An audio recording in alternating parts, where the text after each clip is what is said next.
mueves ahí tu mic.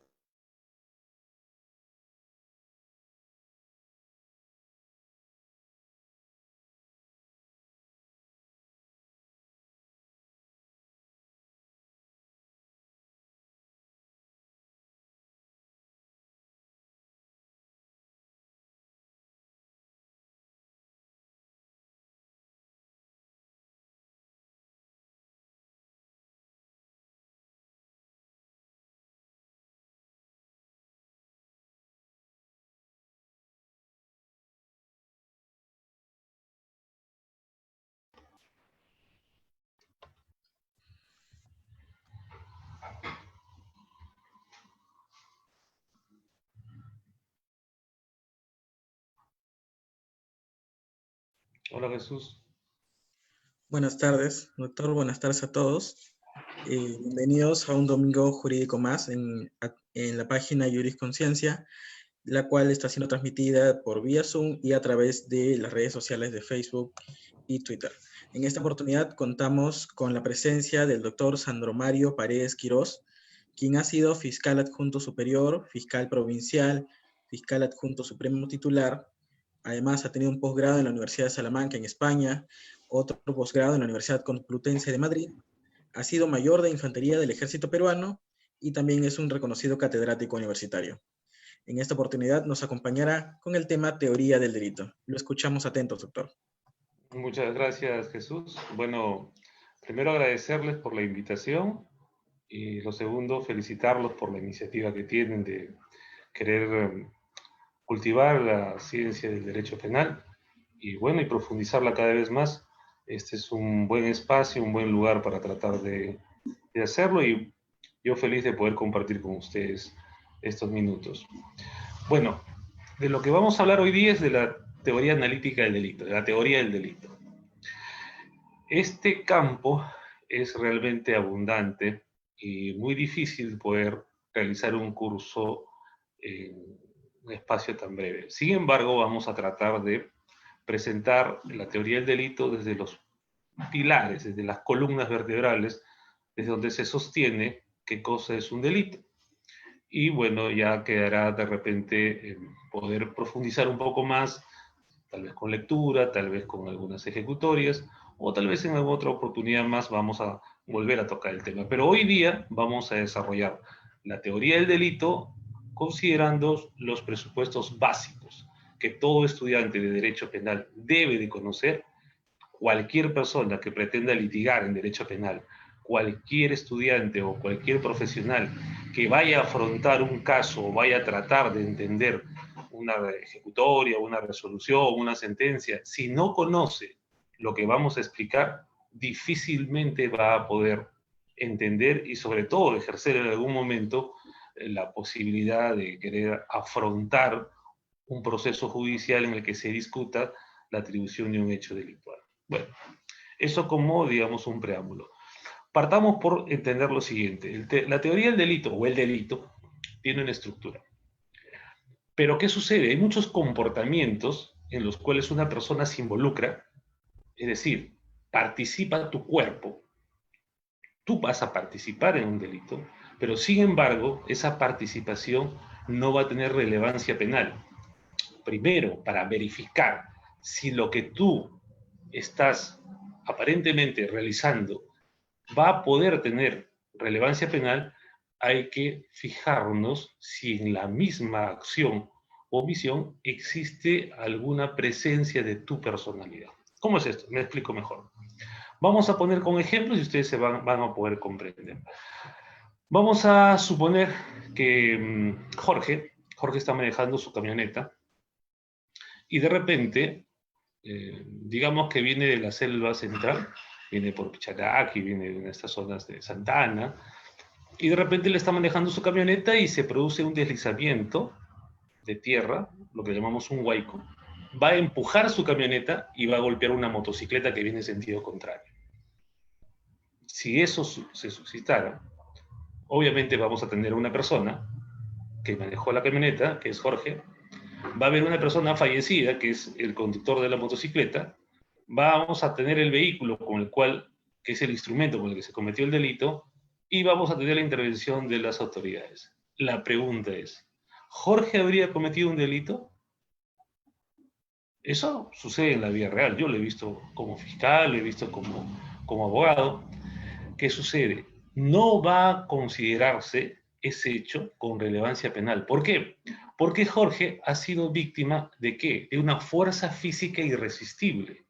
El hecho de que tú hayas tenido que soportar una fuerza física irresistible trae consigo que tu cuerpo ha sido instrumentalizado. Es decir, tu cuerpo ha sido una cosa, un instrumento con el que se ha producido un hecho delictual, pero en el que no ha habido manifestación de voluntad.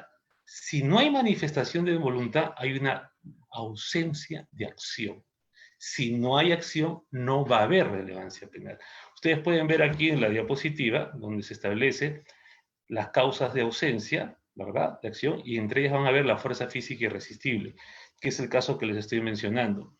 Supongamos que de repente alguien está esperando el Metropolitano, ¿ok? Y de repente abren la puertecilla, ¿no?, la que corre esta de vidrio, y alguien que viene apurado golpea a una persona, esta otra, y la última golpea al que está adelante y esta persona cae de bruces y tiene un accidente, digamos, de consideración, unas lesiones graves, un TEC, un traumatismo encefalocraneano, ¿ok? Entonces, ¿qué va a pasar? La persona que empujó al que cayó va a ser el directo aparentemente responsable, porque van a afirmar, tú me has empujado, tú eres el que has producido mi caída, las lesiones que tengo son porque tú me las has ocasionado, porque si tú no me hubieras empujado, yo no me hubiera caído. Entonces te vas a tratar de ser responsable. Pero ¿cuál va a ser tu defensa? Pues Jesús Alexander, que va a ser tu abogado, va a decir, un momentito, en esta acción no hay relevancia penal.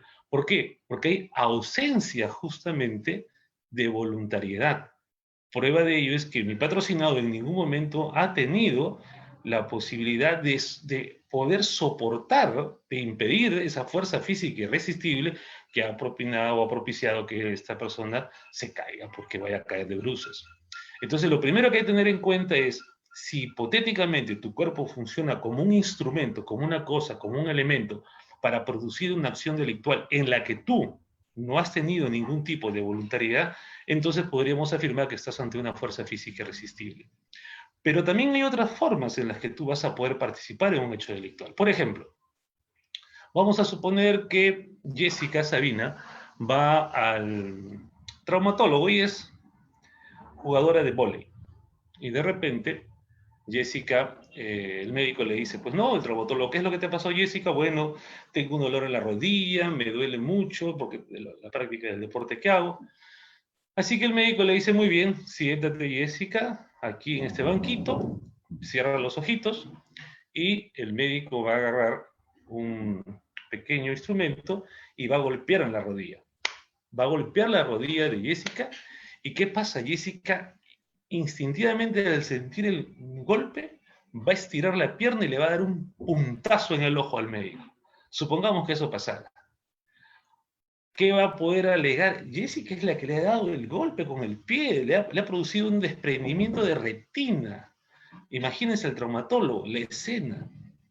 ¿Qué es lo que va a pasar? Lo que va a suceder es que Jessica va a buscar a su abogada, Valeria, y ella va a decir, un momentito, mi patrocinada en efecto es quien le ha dado el golpe en la vista al médico, pero eso ha sido producido ¿por qué? Por un movimiento reflejo.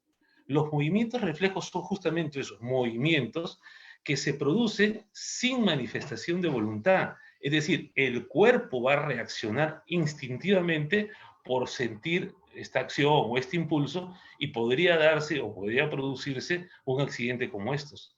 En esos casos vamos a decir que también existe causa de acción. ¿Por qué? Porque se trata de un movimiento reflejo, que hay que distinguirlo, como lo hacen los españoles, de lo que llaman actos impulsivos.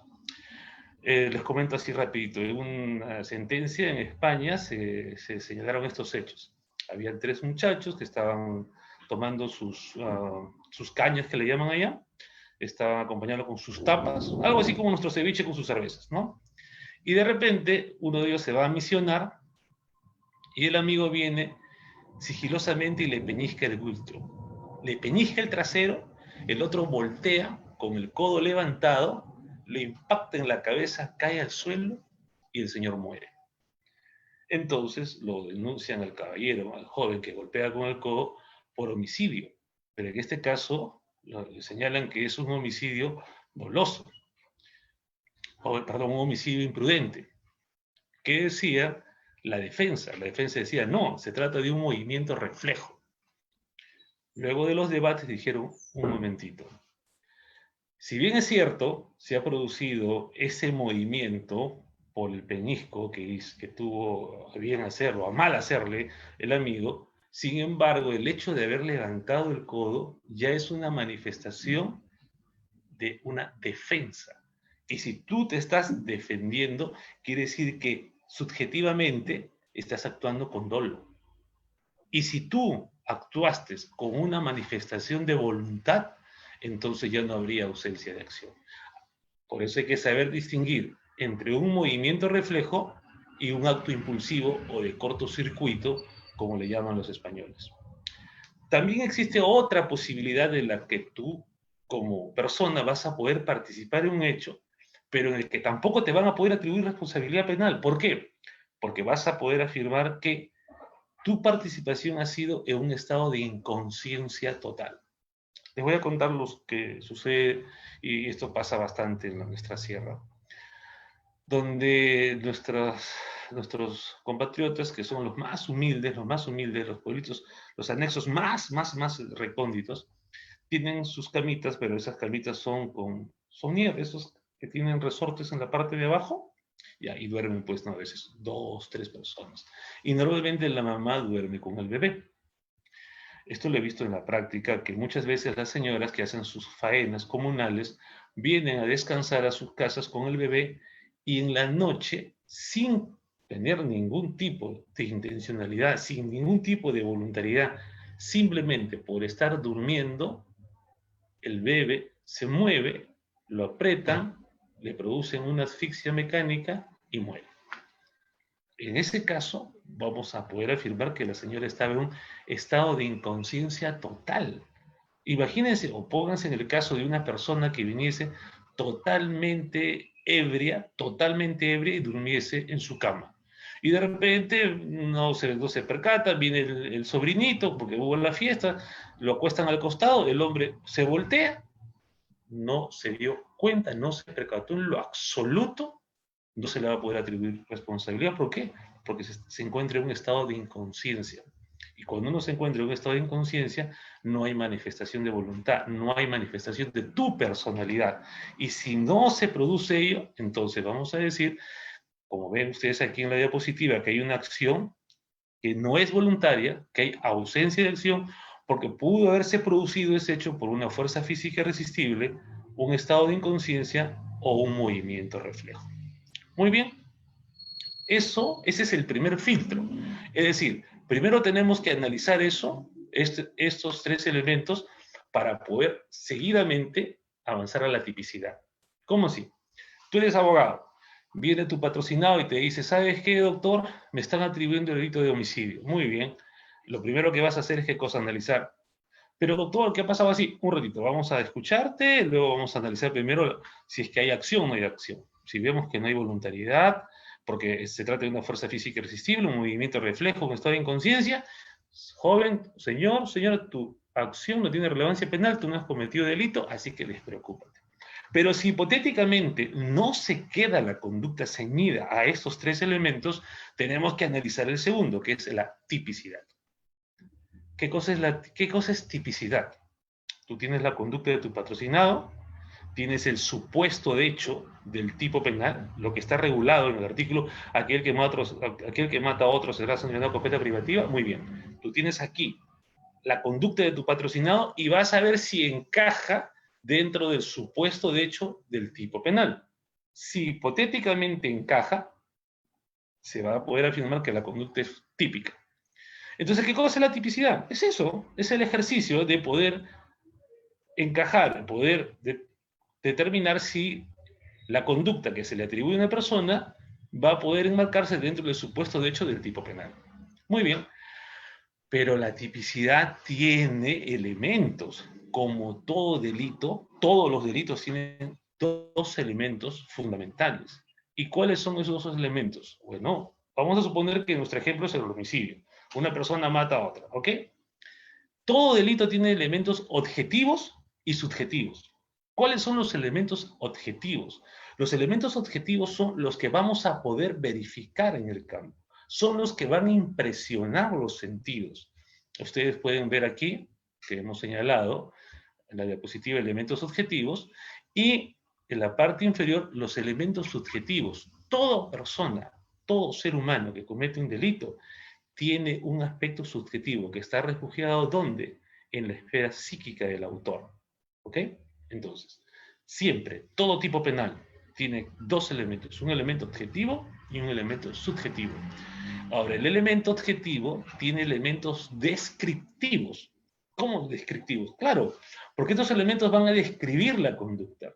Y van a describir la conducta porque van a poder ser verificables en el propio, digamos, en el propio accionar, en la propia conducta. Vamos a decir que es un delito de homicidio, que una persona viene, coge un revólver o una pistola y dispara a alguien y mata. Muy bien. Los elementos descriptivos tienen, entre ellos, la acción, que es propiamente lo que has realizado, ¿verdad? El haber disparado, haber matado a una persona. Va a haber un resultado, en este caso estamos hablando de un delito de resultado, ¿por qué? Porque se va a afectar el bien jurídico vida, se va a transformar, porque obviamente le vas a quitar la vida. Entre esta acción y el resultado tiene que haber un nexo de causalidad. De ahí viene la teoría de la imputación objetiva, bueno, que es otro menester, ya habrá otra oportunidad para explicarlo, pero entre la acción y el resultado tiene que haber un nexo de causalidad.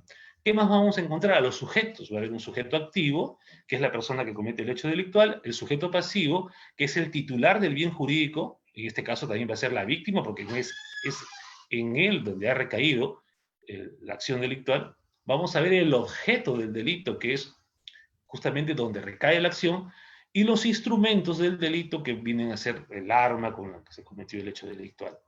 Estos elementos descriptivos tenemos que tenerlos en cuenta, tenemos que tenerlos presentes y tenemos que verificarlos, porque si hubiese ausencia de alguno de ellos, es posible que, por ejemplo, se pueda haber cometido el delito, pero no se le puede atribuir a nadie porque el hecho se suscitó, pero el sujeto activo no es el sujeto activo porque él no cometió el delito. Muy bien. También vamos a encontrar dentro de los aspectos objetivos elementos normativos. ¿En qué consisten los elementos normativos? Les comento. Roxin, en su tesis doctoral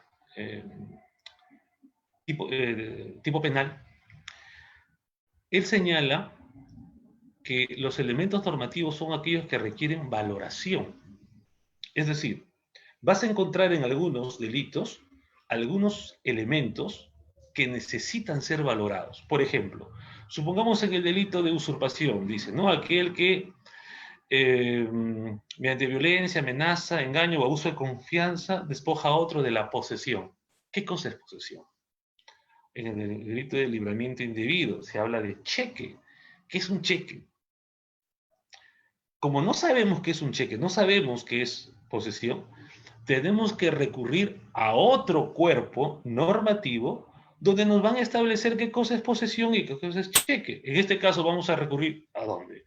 Obviamente vamos a recurrir al Código Civil, donde nos van a definir qué es posesión, y para poder saber qué cosa es un cheque, vamos a tener que recurrir ¿a dónde? A la Ley de Títulos y Valores. Entonces, ¿de qué se trata? Se trata que cuando tú encuentres en un supuesto de hecho, es decir, en la conducta, en el supuesto de hecho, un elemento que requiere ser valorado, tienes que recurrir a otro cuerpo normativo donde puedas encontrar el significado, puedas entender de qué se trata o simplemente cuál es la definición del mismo.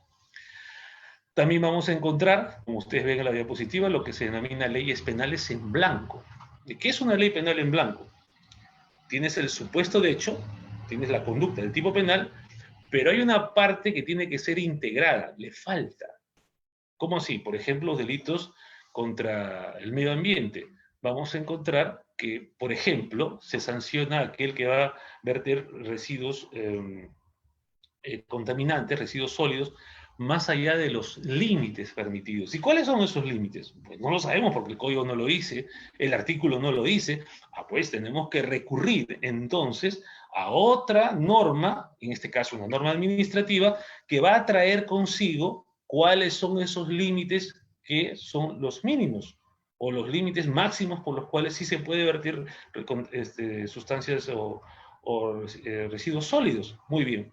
Como esa norma le falta ese pedacito, esa otra parte, se le denomina ley penal en blanco. Algunos dicen que, por ejemplo, el delito de abuso de autoridad también es una ley penal en blanco porque afirman que el delito de abuso de autoridad que establece, ¿no?, el cometer o ordenar un acto arbitrario en perjuicio de un tercero, bueno, ese cometer o ordenar un acto arbitrario no se sabe cuál es el acto, ¿verdad? Entonces hay que completar ese acto. Esa acción de completar trae consigo que el tipo penal sea un tipo penal, en este caso, una ley penal en blanco, porque requiere de una parte para poder tener toda la configuración completa. Eso, jóvenes, a grandes rasgos, los elementos objetivos. Pero existen elementos subjetivos que están en la mente de la persona. Es decir, tú cuando cometes un hecho delictual, tú puedes matar a una persona porque quieres matarla, cometes un delito de homicidio en forma dolosa. ¿Y qué cosa es el dolo? Bueno, el dolo tiene dos elementos. Primero, conocimiento y el otro es voluntad. Ustedes lo pueden ver acá, conocimiento y voluntad. ¿El conocimiento de qué? El conocimiento de todos estos elementos objetivos. Es decir, cuando tú matas a alguien, tienes que saber, tienes que conocer que le estás quitando la vida a alguien y tienes que tener la voluntad de hacerlo. Pero sin embargo, jóvenes, existen casos en los que tú vas a poder matar a alguien sin saber que lo estabas haciendo. ¿Por qué?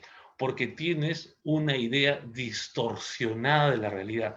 El conocimiento que te reclama el dolo, como cualquier conocimiento humano, está sujeto a un error. Y si tú estás bajo un error cuando cometes un hecho delictual, por ejemplo en el homicidio, vamos a hablar de lo que se denomina error de tipo. Y ustedes deben haber escuchado en la universidad qué cosa es un error de tipo. Vamos, el error de tipo es cuando tú realizas un hecho delictual y tu conocimiento está distorsionado. Tienes una idea que es totalmente ajena a la realidad. Vamos a poner un ejemplo. Vamos a suponer que una señorita va de casa, ¿ya? Roxana va a ir de casa, va a ir digamos, a la selva, y de repente ella quiere cazar osos, supongamos que osos. En efecto, ella lleva pues su rifle, va a divisar un oso que está a unos metros, apunta, dispara y mátalos. Pero lo curioso es que cuando ella dispara e impacta al oso y escucha un grito de ¡ah! Dice, un momentito, pero el oso no grita. O al menos ese no es el grito de dolor de un oso. ¿Qué había pasado? Que había una persona que había ido a cazar osos y tuvo la brillante idea de disfrazarse de oso para poder acercarse a los osos. Dijo en su mente, yo voy a disfrazar de oso, voy a estar más cerca, voy a pasar, no me van a percibir los osos, voy a pasar inadvertido, voy a acercarme más y voy a poder cazar. Lo que no sabía Roxana era de que estaba ese señor, ese cazador disfrazado. ¿Qué va a pasar? La van a procesar a Roxanita y le van a preguntar, ¿usted disparó contra esa persona? Sí. ¿Usted la ha matado? Sí, la maté. ¿Usted es responsable? No, en lo absoluto, porque yo he actuado bajo un error de tipo. Mi conocimiento ha estado distorsionado. Yo lo que he hecho es dispararle a un oso. Y como mi conocimiento ha estado distorsionado, yo me encuentro bajo un error de tipo invencible, porque no había forma de que yo pudiera salir del error. Porque el disfraz era tan bueno, pero tan bien hecho, que yo pensaba que era un oso. No había forma. Se trataría de un error de tipo invencible, por lo tanto tú vas a quedar exento de pena. No te van a sancionar. Pero sí, por si acaso, supongamos que no fue así. Sino que Roxanita estaba viendo al oso y de repente ve que el oso estaba divisando y de repente el oso saca algo de la mano y ve que se lo pone a la oreja y dice, ese oso me veo raro, ¿no? Creo que tiene celular, no parece. O de repente lo ve el oso que se para y en dos patas empieza a caminar derechito, medio raro, ¿no? Pero igual es un oso y hay poca visibilidad, hay neblina y le dispara. ¿Qué va a decir ella? Yo no quise matar a una persona, yo quise matar a un oso, pero usted tiene experiencia como cazadora, usted pudo haber verificado con más tiempo que ese oso no era aparentemente un oso. Bueno, podríamos decir que hubo cierto tipo de imprudencia. ¿Qué se le denomina eso? Un error de tipo vencible. Pero cuando es vencible ese tipo de error, se te va a sancionar a título de culpa. Es decir, ya no va a ser un homicidio doloso, sino un homicidio culposo. Por eso encontramos acá lo que se denomina error de tipo vencible y el error de tipo invencible. Cuando es invencible, no hay pena. Cuando es vencible, se te sanciona a título de culpa. Muy bien, y aquí encontramos el otro aspecto subjetivo que puede ser la culpa. Tú puedes cometer un hecho mediante dolo, conocimiento y voluntad, o puedes cometer un delito mediante una falta de un objetivo deber de cuidado. ¿Qué quiere decir eso? Existen muchos libros sobre lo que es la culpa que tienen que tener en cuenta que culpa no es igual a culpabilidad. Culpa es el aspecto subjetivo que se encuentra aquí en la tipicidad, como ustedes pueden ver. En cambio, cuando hablamos de culpabilidad, hablamos de reprochabilidad, de responsabilidad. Por eso es que los españoles no hablan de delito culposo, ellos hablan de delito imprudente, para no confundir culpa con culpabilidad. Pero ¿cuándo puedes cometer un delito culposo? Bueno, cuando tú vas a actuar por imprudencia, por negligencia o por impericia. ¿Cuándo vamos a hablar de imprudencia? Pues propiamente imprudente eres cuando tú realizas una conducta sin el cuidado debido, sin haber tenido las precauciones que te demandan ese tipo de acción. Vamos a poner un ejemplo. Supongamos que tú tienes un vehículo y manejas a 60 kilómetros por hora, pero el límite de velocidad es 50 kilómetros por hora. No es más, solo 50. Si tú vas a 60, tú has cometido, si hipotéticamente atropellas a alguien, has cometido un delito imprudente por una falta de un objetivo deber de cuidado. Tú sabes que tienes que respetar la velocidad, pero no lo has hecho. No es que intencionalmente has querido atropellar a alguien, tú para nada. Tú no quieres matar a nadie, no quieres atropellar, no quieres hacer absolutamente nada.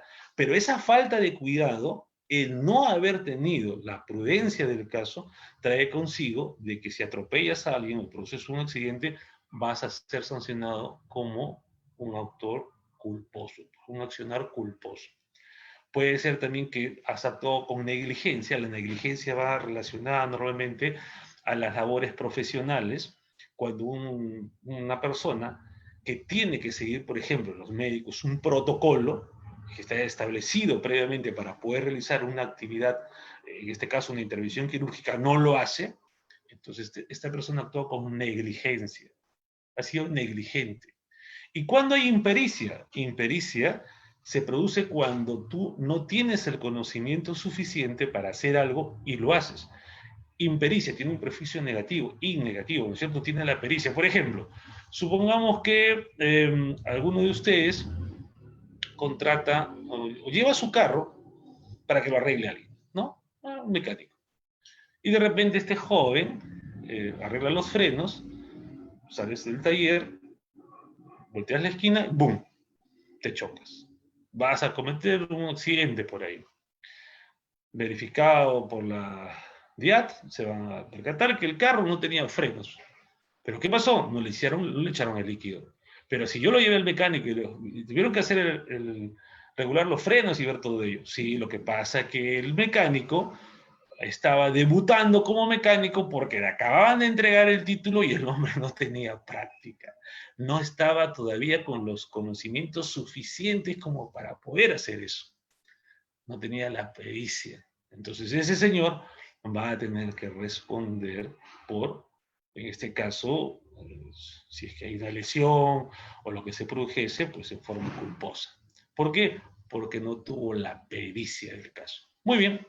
Eso es a grandes rasgos, jóvenes, cuando hablamos primero de la acción, que tiene que tener voluntariedad, Luego analizamos la tipicidad y si hipotéticamente la conducta es típica, es decir, que se van a presentar los elementos objetivos como los presupuestos subjetivos, tenemos que analizar la siguiente etapa.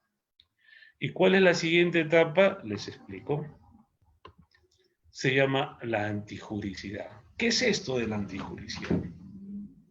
Vamos a seguir con nuestro ejemplo del homicidio, ¿ya? A ver, señora, usted se le está atribuyendo haber matado a alguien. ¿Usted lo ha matado? Vamos a verificar si primero se trata de una fuerza física irresistible. No. ¿Se trata de un movimiento reflejo? Tampoco. ¿Se trata de un estado de inconsciencia? Tampoco. Ah, entonces su conducta sí tiene relevancia penal. Pasemos al segundo elemento de la teoría del delito. Analicemos la tipicidad. Se dan los presupuestos objetivos. Tenemos un sujeto activo, que es usted. Sujeto pasivo, el que ha muerto. Tenemos una acción, usted ha disparado. Tenemos entre la acción, disparar, y el resultado muerte, ¿un nexo de causalidad? Sí, porque el disparo produjo la muerte. ¿Tenemos el instrumento del delito? Sí, el arma. El objeto del delito, el cuerpo donde recayó la acción delictual. Cumplimos con los presupuestos objetivos. Vamos a los presupuestos subjetivos. Señor, usted lo ha matado con dolo. A ver, verifiquemos. ¿Usted tenía conocimiento que estaba disparándole a esa persona? Sí. ¿Tenía usted voluntad de dispararle? También. O sea, usted se está confesando. Sí. La pregunta es, ¿eres responsable? No. Pero ¿cómo no vas a ser responsable si tú le has disparado y lo has matado? Pues no vas a ser responsable porque vas a poder afirmar lo siguiente. Si analizamos la antijuricidad, ¿qué significa? Ir contrariar el ordenamiento legal. La antijuricidad quiere decir que lo que tú has hecho jurídicamente es reprochable, pero existen eximentes de esa antijuricidad. ¿Cómo así que va a haber eximentes? Claro, porque es posible que tú mates a alguien, por ejemplo, en legítima defensa. La legítima defensa es un eximente. Es decir, te va a eximir de responsabilidad. ¿Por qué? Porque va a justificar tu comportamiento. Pero obviamente para ver la legítima defensa tenemos que analizar tres presupuestos. El primero, de que se trate de una agresión ilegítima. Señor, esa persona vino con un cuchillo, me iba a clavar el cuchillo, yo saqué mi revólver o mi pistola rastrería y le metí un balazo. Ah, ya. ¿La agresión fue ilegítima? Sí, porque él venía con un puñal. Segundo, falta de provocación. Yo no le hice nada, él vino directamente a atacarme. ¿Por qué? No lo sé. Y segundo, el tercero, racionalidad del medio empleado.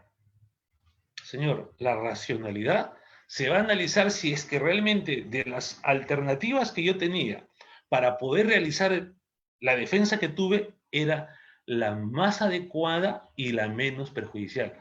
En este caso no había otra forma. Si no reacciono de la manera que lo hice, en este momento estaría muerto porque él venía con el cuchillo directamente a apuñalarme o a clavármelo en el pecho. No había opción. He caído con él, he visto cuando estaba por clavarme la puñalada, he sacado el revólver o la pistola y le metí un tiro. He actuado en legítima defensa. ¿Vas a tener responsabilidad penal? No. Pero ¿qué sucede? También hay otros casos en los cuales vas a poder justificar tu comportamiento. Por ejemplo, cuando hablamos del estado de necesidad justificante. ¿Cómo funciona eso? Funciona así. Tú vas a vulnerar un bien jurídico, vas a afectar un bien jurídico, pero ese bien jurídico que has afectado lo has hecho, ¿por qué? Por salvaguardar uno de mayor valor. Vamos a poner un ejemplo. Supongamos que uno de sus compañeros, Valerie, por ejemplo, ella está caminando por la calle viniendo a hacer sus compras, toda ella toda linda, y de repente ve que en un vehículo hay un niño que está durmiendo, pero es un bebé. Entonces Valerie se asusta y dice, con este calor, con las lunas cerradas, empieza a golpear la ventanilla, no despierta, empieza a empujar, no despierta, se va a morir.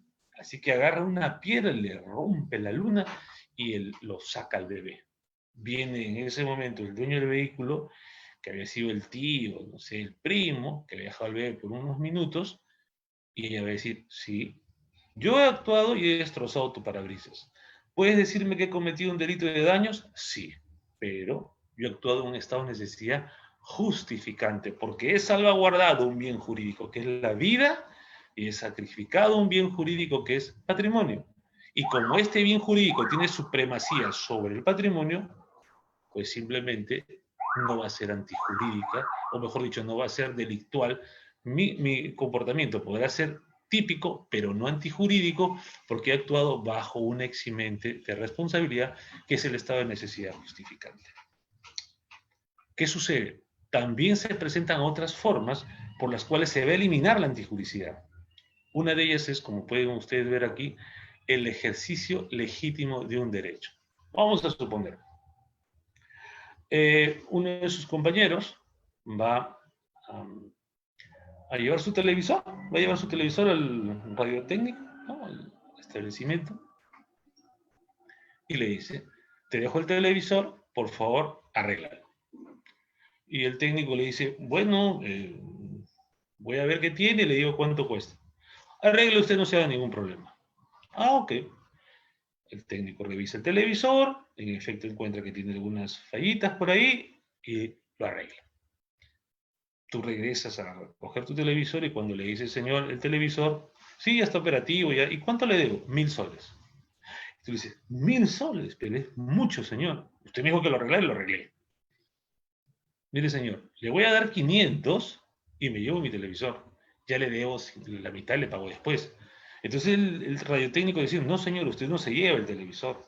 Usted me paga lo que yo he gastado en arreglar ese televisor. Pero ¿qué pasa? Sucede que tu compañero va a decir, si tú no me devuelves mi televisor, te voy a denunciar por apropiación ilícita. Y en efecto, el radiotécnico dice, denúnciame donde quieras. Yo no te entrego nada hasta que tú no me pagues. Va a denuncia por apropiación ilícita a la comisaría de ese señor, pero ¿qué va a pasar? Lo que va a pasar es lo siguiente, que él va a decir, el radiotécnico, señor, yo sí me he quedado con el televisor, pero yo no me niego a devolver. Yo pido que me paguen. Estoy ejerciendo, ¿qué cosa? Un legítimo derecho. Tengo el derecho de ¿qué? De retención. Estoy ejerciendo el legítimo derecho de retención de poder cautelar la creencia que tengo porque este señor no me quiere pagar. Y simple y llanamente no vas a cometer ningún delito. Pero también existe otra forma de poder justificar tu comportamiento. Ustedes pueden ver acá en la diapositiva lo que se denomina cumplimiento del deber cargo o función. ¿Cómo es esto del cumplimiento del deber cargo o función? A ver, supongamos que un policía, ¿ok? Un policía de Huancayo, por ejemplo, ¿no? Tengo grandes amigos. Supongamos que de repente pasa una señorita policía caminando y escucha que de una casa están gritando, ¡socorro! ¡Socorro! ¡Socorro! Entonces esta policía que está haciendo su ronda decide intervenir porque está escuchando gritos así, pero terribles, ¡socorro! ¡Socorro! Rompe la puerta, golpea, rompe la puerta, ingresa a la casa y era la mamá que decía a la hija que estaba bañándose, ¡socorro! ¡Socorro! Pues, ¡socorro! Sal del baño, sal de la ducha, no socorro que está muriendo, no que la están matando. ¿Qué va a decir la policía? Yo sí, rompí la puerta, cometí daño, cometí violación de domicilio o allanamiento si quieres, pero estuve actuando en el ejercicio legítimo de mi función. Yo tengo que cautelar por la vida, las propiedades, las personas. Escucho que alguien está gritando socorro, obviamente tengo que actuar. ¿Cierto? Entonces, cuando tú actúas en el ejercicio legítimo de en este caso, el cumplimiento del cargo o función, no tienen por qué atribuirte responsabilidad. ¿Por qué? Porque justamente has actuado bajo una premisa que va a convertir tu acción simplemente en algo que no va a contrariar el ordenamiento legal. Eso es lo que pasa, por ejemplo, cuando cierran un local, cuando clausuran un local, los denuncian a los miembros de la municipalidad, a los ejecutores coactivos. Y dice, señor, sí, denúnciame, pero yo todo en el ejercicio legítimo de mi cargo, de mi función. Así que no he cometido ningún delito. Estoy legitimado para hacer esto. También puede darse el caso, jóvenes, de que les puedan atribuir un delito, pero ustedes van a afirmar, yo actué bajo el consentimiento del titular del bien jurídico. Vamos a suponer que dos muchachos practican taekwondo y deciden en el dojo mantener una pelea. Comienza la pelea y de repente uno de ellos termina con una fractura. Pregunta, ¿podría denunciar a ese joven por lesiones graves? ¿Podría un futbolista que jugando un partido de fútbol le rompe la pierna a otro, ¿podría denunciarlo? La respuesta es sí, claro, denunciarlo puede. Pero si se acredita que esa lesión se produjo dentro de las reglas que permiten esos deportes de contacto, pues simplemente tú has actuado con el consentimiento de la otra persona para poder hacer lo que hiciste, y así se haya producido una lesión, una fractura o un daño, no pueden reclamártelo. ¿Por qué? Porque justamente te dio consentimiento esa persona para que tú lo puedas agredir. Otra cosa sería, ¿no?, que tú, por ejemplo, un partido de fútbol, agarras, le metas un codazo de esos salvajes y le rompas la mandíbula. Obviamente eso no tiene nada de futbolístico, eso no está dentro de los reglamentos del fútbol y vas a tener que ser responsable de una lesión. Claro que te van a denunciar. Ha habido casos de futbolistas que del camerín se los han llevado a la comisaría, los han detenido porque justamente han tenido ese tipo de comportamientos.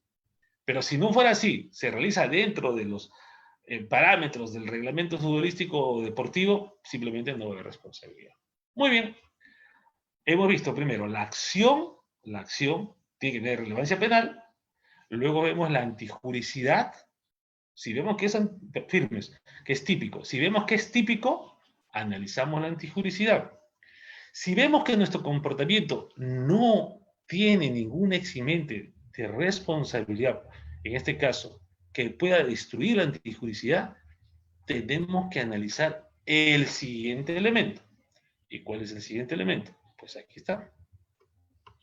Se llama culpabilidad. El delito tiene que tener acción con relevancia penal, debe ser típico, antijurídico y, por último, culpable. La culpabilidad, que es un elemento de la teoría del delito, ¿qué te dice? Señor, usted va a ser culpable porque su conducta es reprochable, usted es responsable de la comisión del delito. Y tú le dices, depende. ¿Cómo que depende? Sí. Un momentito, señor. ¿Usted ha matado a alguien? Sí. ¿Usted lo ha matado? Sí, lo ha matado. ¿Y lo reconoce? Sí. Y no hay antijuricidad, perdón, es antijurídico porque no hay eximente que pueda levantar esa antijuricidad. No hay estado de necesidad justificante, no hay consentimiento, o no puede haber consentimiento obviamente por una muerte, pero hipotéticamente hablando, ¿no? ¿Qué va a pasar? Tenemos que analizar nosotros la culpabilidad y verificar si en efecto tu comportamiento es delictual o no. ¿Cómo así? Les explico. Para comenzar, si el hecho lo comete una persona, tenemos que verificar si es imputable o no es imputable, porque habría podido suscitarse que lo cometió es un inimputable, y si es un inimputable, tiene que tener otro tipo de tratamiento. Por ejemplo, si es un menor de 18 años, esta persona ya no comete un delito, sino una infracción penal, y va a tener que ser juzgado con un juez de familia y con un fiscal de familia. Ya cambia. La estructura del delito va a ser el mismo, pero va a cambiar la forma de ser procesado y obviamente la sanción por el hecho va a tener otro tipo de connotación porque va a ser mucho menor la sanción y van a verificarse otras circunstancias más. Pero también es posible que una persona sea inimputable porque no tiene capacidad de discernimiento. ¿Y quién no tiene capacidad de discernimiento? Imagínense el ejemplo, siempre me gusta este de el loco calato. Loquito que ese camina por la calle. Loquito está caminando y de repente por ahí ve una persona, chapa una pera y lo mata. ¿Qué hacemos con el loquito? ¿Lo van a llevar a la comisaría? Seguro. ¿Van a llamar a la fiscalía? Es claro que lo van a hacer. Pero se trata de una persona que no se puede motivar en la norma. Esa persona no tiene la capacidad de discernir, no se da cuenta que lo que está haciendo es algo indebido. Ha habido casos jóvenes, lo he leído, personas que han matado a otras, en esta situación que decía, yo no estaba matando a una persona, era el diablo, estaba matando al diablo. ¿Cómo que el diablo? Sí, era el diablo. Y yo con eso que he utilizado era un cetro. Con ese cetro estaba tratando de espantar al diablo, ese cetro era un hacha. Y un hachazo maté a una persona. Sí, y eso ha pasado. Entonces, hay personas que no tienen capacidad de discernimiento, viven en otro mundo. Hablamos porque tengan un problema, por ejemplo, hablamos de un esquizofrénico, un oligofrénico, alguien que tenga un síndrome de Down profundo, digamos una persona que tenga una psicosis. Estas personas que no tienen capacidad de discernimiento pueden cometer un hecho delictual y por las razones de que no se percatan van a tener que ser procesados.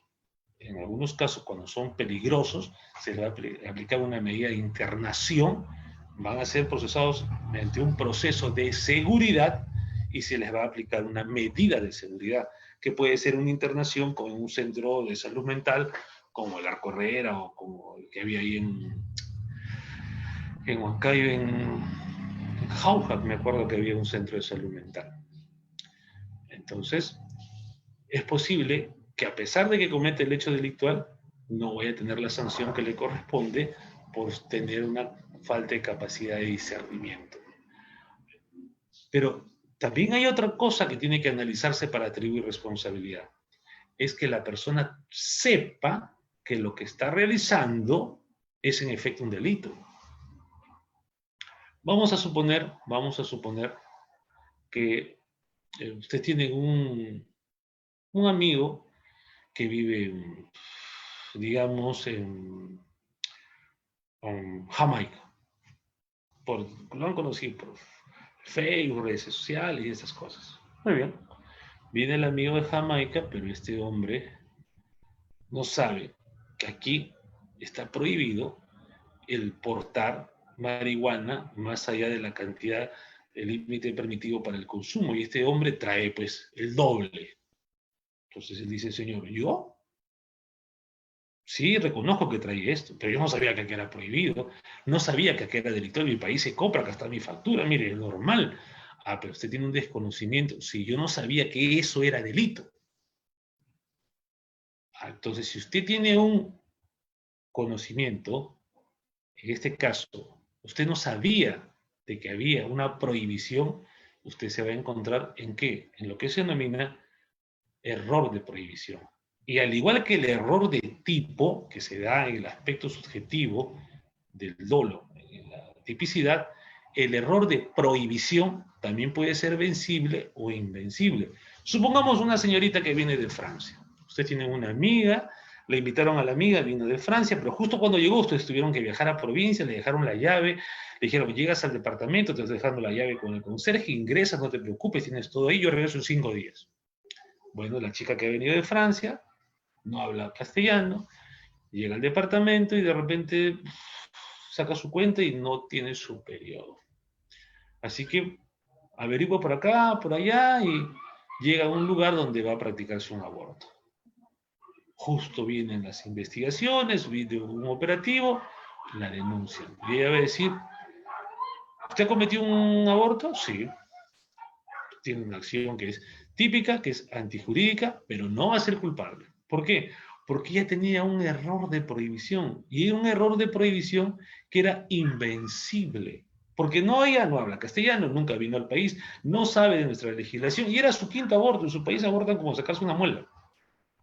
Entonces, ese error de prohibición trae consigo de que no se le puede atribuir responsabilidad. Error de prohibición invencible.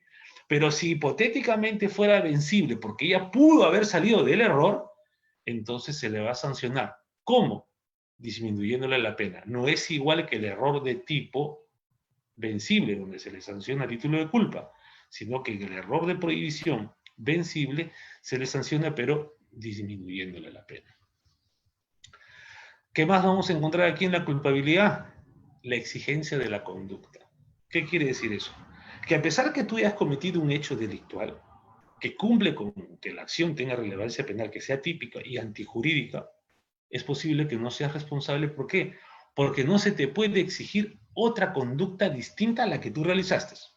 ¿Y cómo funciona esto? Vamos así.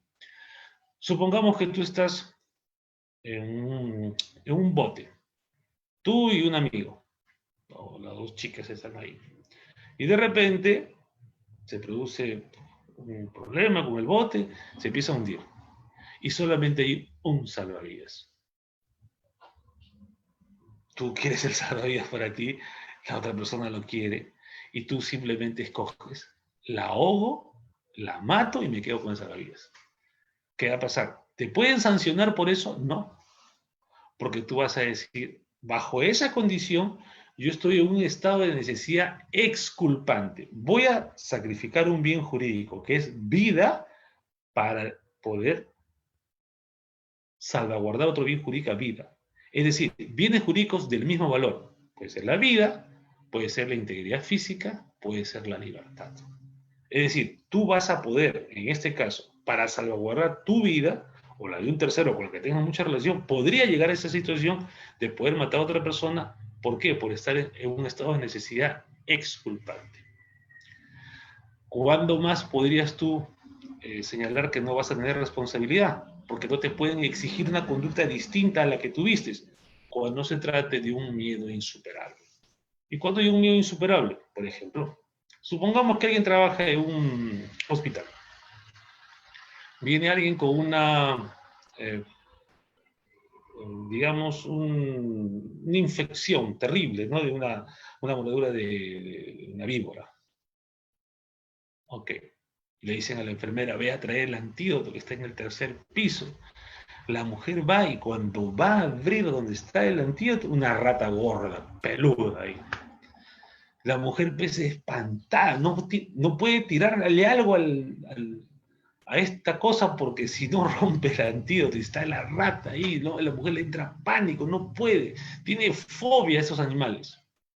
Hasta que logra sacar, regresa, murió el paciente. Podríamos decir que ya estaba ante un miedo insuperable. Hay personas que por un miedo insuperable simplemente se paralizan. Se les da un estado de catatonía y no se mueven. O por ejemplo los que tienen, cuando se produce un temblor, no pueden auxiliar a alguien, ¿verdad? Entonces, esas circunstancias pueden justificar, porque se trata de un miedo insuperable, que tú no vas a tener responsabilidad penal. Podrá haber responsabilidad civil, pero penal no. Si hipotéticamente, jóvenes, llegamos a esta altura del análisis del delito, la acción, tipicidad, antijuricidad y culpabilidad, les pregunto, ¿ya son responsables? Y en algunos casos no. O sea, no vas a ser responsable, porque falta analizar el último de los elementos que se denomina punibilidad. ¿Y en qué consiste la punibilidad? Pues les comento. La punibilidad tiene dos elementos: la excusa absolutoria y la condición objetiva de punibilidad. ¿Qué es una excusa absolutoria? Como su nombre lo dice, es una excusa. Es posible que tú hayas cometido un hecho delictual, pero hay una circunstancia que te va a excusar de responsabilidad. Por ejemplo, hablemos del encubrimiento real o el encubrimiento personal. Encubrimiento real, tú vas a borrar huellas, indicios, evidencias de la comisión de un delito. Tu hermana acaba de, digamos, matar al enamorado, al novio en la casa. Y tú estás en la casa, bajas, ¿qué pasó? No, que se me escapó un tiro. Y tú ayudas a borrar la sangre, a llevar el cuerpo. Tú estás, en ese caso, participando para poder borrar evidencias, huellas del delito, pero lo haces motivado en que es tu pariente, en que tienes una estrecha vinculación. Si eso se suscitara en la realidad, tú no vas a ser sancionado porque hay una excusa absolutoria. Lo mismo pasa, por ejemplo, para el encubrimiento personal. Si, por ejemplo, escondieras a una persona que está sustrayéndose de una investigación o de una detención o un mandato y tú lo escondes en tu casa y tienes una estrecha vinculación, no te van a sancionar. ¿Por qué? Porque hay una excusa absolutoria. O, por ejemplo, si tú le hurtas a tu papá o lo estafas a tu papá o a tu mamá o te apropias de un bien, pues el artículo 208 del Código Penal establece que no se sancionan ni los hurtos, ni las apropiaciones, ni las defraudaciones, ni los daños cuando se tratan de ascendientes, descendientes, cuando se tratan de hermanos o cuñados que viviesen juntos, o el cónyuge superstite respecto al fallecido, y bueno, lo que se establece ahí en el artículo 208. Por último, las condiciones objetivas de punibilidad son, como dice el nombre, condiciones que tienen que presentarse dentro de la configuración del tipo para que pueda ser recién sancionada la conducta. Pero estas condiciones están fuera del dolo de la gente. ¿Cómo así? Por ejemplo, si una persona hurta un teléfono celular, se lo arrancha, va corriendo y cuando lo detienen encuentran que el teléfono es un teléfono chanchito. Esos que utilizamos nosotros que son chinitos que nos han costado 100 solcitos, ya. Entonces, ¿qué va a pasar? Van a decir, usted ha hurtado un teléfono, pero ese teléfono no vale más de una remuneración mínima vital. Eso de que tenga que tener un monto mínimo, eso se llama condición objetiva de punibilidad. Y como no se dio esa condición, usted no cometió un hurto, sino una falta. Claro que el delincuente va a estar feliz, va a decir, no, yo ni sabía, yo pensé que era un iPhone 11 que utiliza Valerie, pero no, pues había sido uno que utiliza pues otra persona, entonces es chanchito. Entonces no va a haber delito de hurto, sino va a haber una falta contra el patrimonio. ¿Ok? Por ejemplo, los delitos de falsificación de documentos, cuando dice el tipo penal de 427, creo que no dice que aquel que hace todo en parte un documento falso o adultera uno verdadero, dice, si de su uso puede causar perjuicio.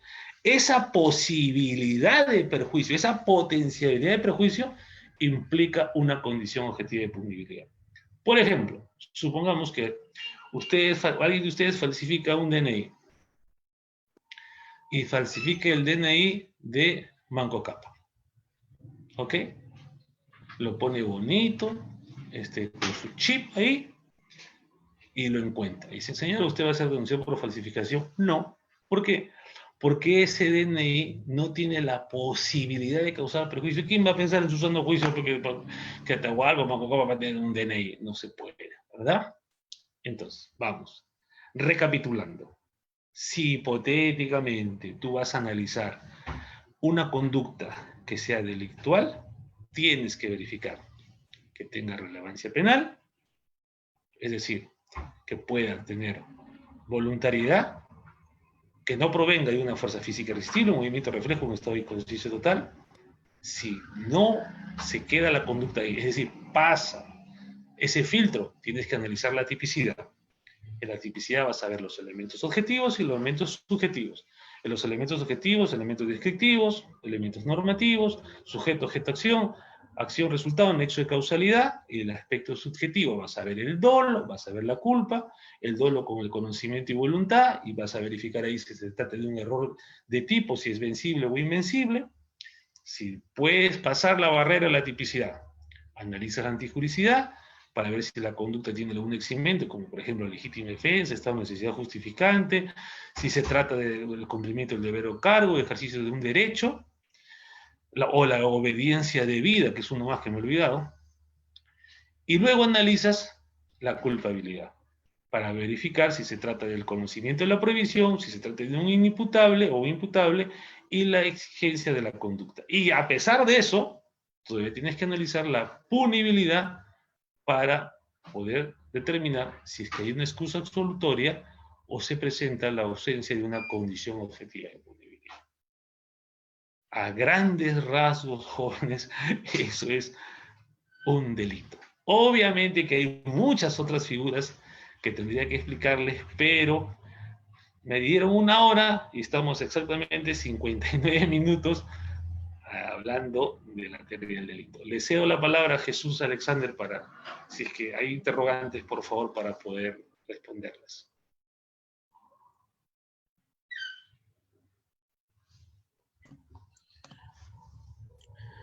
Sí, doctor, si nos podría seguir explicando la última PPT que falta o un poco más, porque al parecer todavía no hay preguntas. Claro, si usted puede. De punibilidad, ¿te Sí, por refieres favor. a eso? Sí. A ver, ¿de dónde nace esto de la punibilidad? Viene de lo que se denomina merecimiento de pena y necesidad de pena. ¿Cómo es esto del merecimiento y necesidad de pena? hay conductas que merecen una sanción penal, pero no se necesita de ellas. ¿Cómo que merecen una sanción? Sí, claro. Hay conductas que merecen una sanción penal, pero no se necesita de ellas, porque si hipotéticamente se los sancionara, se va a violentar un bien jurídico, o digamos, en este caso, la unidad básica de la sociedad, que es la familia. Por eso que cuando un hijo hurta al papá, a la mamá, o se apropia de un bien, no lo puedes procesar penalmente. Tendrías que, imagínate, lo procesas, lo denuncias, lo sentencian, lo mandan al penal. ¿Quién crees que va a ser la persona que va a hacer la cola para llevarle la fruta y todas esas cosas? El papá y la mamá. Por eso es que por política criminal se ha determinado que la presencia de un excusa absolutoria trae consigo que no exista responsabilidad penal. Lo mismo con las condiciones objetivas de punibilidad. El Estado ha considerado que a pesar de que pueda cometerse un delito, va a haber condiciones que van a ser necesarias, de cumplimiento necesario, para poder recién efectivizar y decir que en efecto lo que se ha producido es un delito y tiene un reproche penal. Recién se va a poder aplicar una pena. Como les he indicado, en los delitos de hurto, en los delitos de daños, en los que tiene que haber un monto mínimo, en los delitos de defraudación aduanera, tiene que ser más de 2 unidades impositivas tributarias, o por ejemplo en los delitos propiamente los de falsificación, que les he mencionado sobre la potenciabilidad de la posibilidad del perjuicio que se pueda ocasionar con el documento que aparentemente se ha fraguado o falsificado. Eso para complementar lo que es punibilidad, jóvenes. ¿Alguna duda, por favor? Soy todo oídos.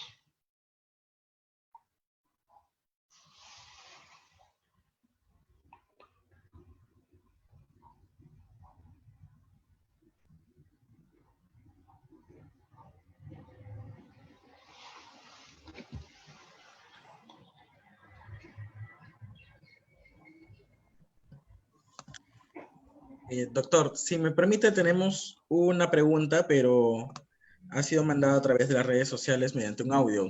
¿Importaría escucharlo para poder responder? Sí, claro. Ok.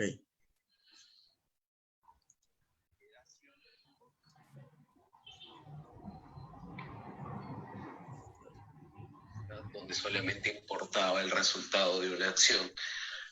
Posteriormente pasó a una teoría finalista, que es la que él explica, ¿no? Que las personas actúan en función a finalidades y que necesitan demostrar la voluntad para determinar que una conducta tiene relevancia penal.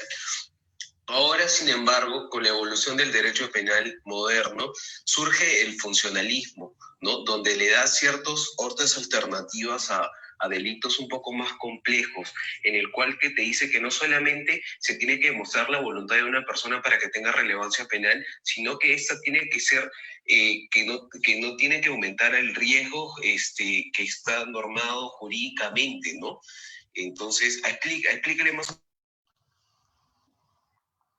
La pregunta está más referida al funcionalismo de la conducta penal. Claro, sí escuché y le agradezco. A ver, lo que pasa es que el amigo, el colega, el estudiante que ha llamado, es una persona que maneja una corriente y en este caso estamos hablando de lo que él va a querer demostrar cuando hablamos de una acción y un resultado, de un nexo de causalidad. Y este nexo de causalidad está vinculado a la imputación objetiva. ¿Cómo así? Lo que se afirma es lo siguiente, ¿no? Todos nosotros tenemos un comportamiento en la sociedad, todos tenemos un rol en la sociedad. Ese rol tenemos que respetarlo bajo las premisas y las condiciones que nos enmarcan dentro de la sociedad para poder cumplir como ciudadanos. Si hipotéticamente tú vas a vulnerar una norma, entonces la colectividad va a quedarse a la expectativa de que se pueda, de alguna manera, resarcir esa norma. Muy bien, ¿cómo se va a resarcir? Con la sanción penal. Pero ¿qué pasa? Actualmente, como bien dice él, existen muchas conductas que son riesgosas y conductas que son peligrosas. Entonces tenemos que verificar y de ahí viene el funcionalismo. Dice, funcionalismo porque debe funcionar el derecho penal. Se tiene que verificar si en efecto podría haber una imputación objetiva por el resultado que se ha producido, pero esto teniendo en cuenta los riesgos. ¿Por qué? Porque puede haber un incremento del riesgo, puede haber un riesgo que se acepta como tal, pero tú has incrementado ese riesgo o has creado un riesgo que no estaba permitido, y por haberlo hecho tenemos que analizar para ver si se te puede atribuir a ti la responsabilidad penal. Sí, esa teoría es cierta, es una teoría que va, digamos, en vanguardia porque está desarrollada y viene, pues, esto, digamos que quien más la ha desarrollado ha sido Roxin con Jacobs, y el maestro de Jacobs, que fue Luhmann, que fue el primero que planteó esto. Sí, pero en Alemania mismo se critica, se lo digo, en Alemania mismo se critica. ¿Por qué? Porque se deja de lado a la víctima y se le da supremacía a la norma. Yo no digo que esté mal, no digo que esté mal, sino que le digo que tiene también sus detractores. Y en nuestro medio se aplica, sí, por ejemplo, me pareció muy formidable unas sentencias, una casación que fue el delito de estafa, en la que ya se establece que, por ejemplo, no basta con que exista engaño, que no exista un engaño suficiente, no basta con que lo hayas inducido error, y tampoco hay una disposición patrimonial y un prejuicio, sino que se afirma que la información que debe tener el agraviado debe ser una información que él pueda tener la posibilidad de recabarla. Es decir, no es necesario pensar que la información tiene que brindársela el imputado, salvo que sea una información reservada. Es decir, que si tú no tomas las providencias del caso, tú no logras tomar las medidas para poder informarte de todo lo que debes haber sabido, no va a haber engaño y por lo tanto no va a haber estafa. Le agradezco la pregunta y podría más o menos comentar en ese sentido. Ok, doctor, tenemos otra pregunta de David Condori. Él nos dice si podría explicar un poquito más acerca de la obediencia debida. A ver, ¿qué sucede? Hay figuras, situaciones en las que una persona, por los cuadros jerárquicos que existen, tiene que cumplir con una orden, pero la orden tiene que ser debida. Esto mucho se aplica, por ejemplo, digamos, en una municipalidad. Hay una persona que va a cumplir una orden, porque así se lo han establecido, y aparentemente esa orden es debida, y están los documentos que lo acreditan como tal para que él cumpla. Pero resulta que luego aparece que hay responsabilidad penal. Entonces esa persona va a decir, señor, yo sí cumplí con traer o firmar los cheques, cumplí con realizar tales y cuales adquisiciones, me lo ordenaron, acá tengo los documentos, y he cumplido, he ejercido, en este caso, las funciones que tengo, he partido de una obediencia debida y por lo tanto no me pueden atribuir responsabilidad. Es como, por ejemplo, cuando se habla del principio de confianza, ¿no? Varias personas actúan y tú esperas que el otro haga lo correcto, porque se supone que si esa persona está en ese lugar es porque tiene la posibilidad de haber cumplido los requisitos o habrá habido alguna forma de calificación para que ese individuo esté ahí. Muy bien. En este caso, la obediencia debida trae eso en los cuadros jerárquicos. Si, por ejemplo, alguien te diese una orden y tú sabes que esa orden es ilegítima, te dice digamos, el comisario te ordena, vaya usted y el carro que está al frente, mal estacionado, vaya con un bate de béisbol y rómpale la luna para que aprenda. Bueno, a mí me ordenó el comisario, voy con el bate, le rompo la luna y acá está incluso la orden por escrito. Ah, o sea que usted va a decir que actuó con obediencia debida. No puede, pues señor, porque la obediencia debida solo funciona cuando las órdenes son legítimas. Y en este caso no lo es, en forma manifiesta. Es como que un juez le ordene al secretario que no solamente vaya a hacer qué sé yo, un desalojo, sino que vaya que tumbe la pared. Eso no estaba dentro de la sentencia. Entonces, pero el juez odia la parte y pone eso. No puede hacerlo porque estaría ejerciendo una orden que no es debida, es antijurídica, es ilegal. Entonces él no puede respaldarse en la obediencia debida. Eso, Jesús Alexander. Ok, doctor, tenemos otra pregunta de parte de Lucía San. Ella nos dice en qué se diferencian las causas de justificación y las causas absolutorias y en qué momento del proceso penal se pasarán a analizar. ¿Desde el inicio de la investigación o desde qué momento específicamente? A ver, lo que sucede es que cuando un fiscal tiene en sus manos una investigación, obviamente él tiene que verificar si la apertura de la investigación va a tener consigo parámetros mínimos. Por ejemplo, ¿no? Si tú tienes una denuncia que hace el papá al hijo por un hurto, no tienes que esperar hasta llegar a un proceso con una sentencia para poder afirmar que esto no va a tener la posibilidad de encontrar responsabilidad porque hay una excusa absolutoria. Entonces el fiscal perfectamente al momento de calificar esa denuncia puede archivarla, puede hacerlo desde el inicio. Ahora, obviamente puede haber causas de antijuricidad como una legítima defensa que van a traer consigo, obviamente, actos de investigación que van a tener que verificar si se dan estos presupuestos tanto de la agresión ilegítima, la falta de provocación, la racionalidad del medio empleado, y muchas veces se llega a procesos judiciales para poder recién con la actuación probatoria en el juzgamiento poder determinar si es responsable o no por la presencia de esta causa de justificación, en este caso la legítima defensa. Va a depender mucho de los elementos de convicción que puedan haberse obtenido al momento y obviamente de la complejidad del caso. Ok, doctor, tenemos la penúltima pregunta. Sonia Quispe Lizarazo nos dice si podría explicar las diferencias entre el delito y el injusto penal. Perdón, no escuché bien. ¿Entre qué? Entre el delito y el injusto penal. Ok, cuando hablamos de injusto penal, ustedes van a encontrar en algunos manuales que se habla de lo siguiente.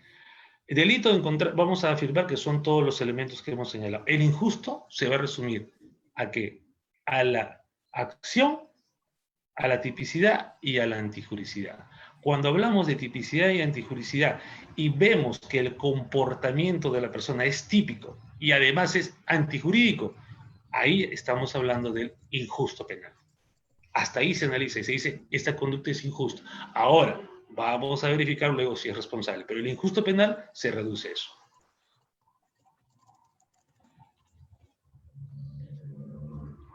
Muy bien, doctor. Tenemos una última pregunta que dice, si un hijo ya se independizó y se apropia de un bien que le generan ganancias a sus ancianos padres, ¿este sería sancionado penalmente, sí o no?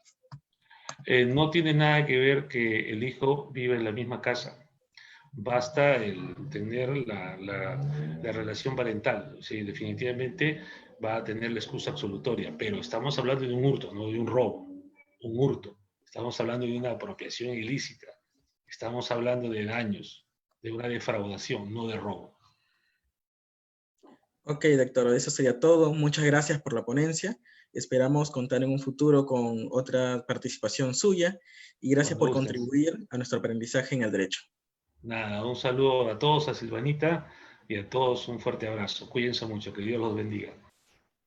Igualmente, gracias a todos.